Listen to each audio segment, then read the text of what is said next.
صحیح البخاری کتاب وحی کا بیان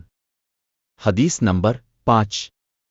موسیٰ بن اسماعیل ابووانا موسیٰ بن ابی عائشہ سعید بن جبیر اللہ تعالیٰ کے قول لا تحرک بالسانک لتوجلبا جلد یاد کر لینے کے لیے اپنی زبان کو نہ ہلائی کے متعلق حضرت ابن عباس رض سے روایت کرتے ہیں انہوں نے بیان کیا کہ قرآن اترتے وقت حضرت سخت محنت اٹھاتے تھے من جملہ ان کے ایک یہ تھا کہ آپ اپنے دونوں ہونٹ ہلاتے تھے حضرت ابن عباس رض نے فرمایا کہ میں ان دونوں کو ہلاتا ہوں جس طرح آپ ہلاتے تھے اور سعید نے بیان کیا کہ میں دونوں ہونٹ ہلاتا ہوں جس طرح حضرت ابن عباس رض کو جنبش دیتے ہوئے دیکھا چنانچہ اپنے دونوں ہونٹ ہلا کر دکھائے چنانچہ اللہ تعالیٰ نے یہ آیت لیا تائرونو ابن السینویل نتیجلب نے 75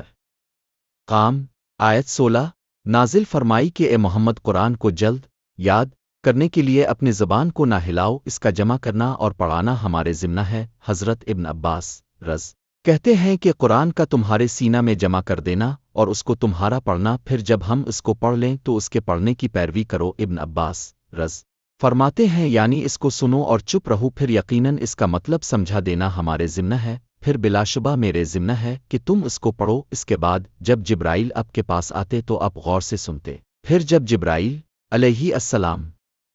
چلے جاتے تو اس کو رسول اللہ پڑھتے تھے جس طرح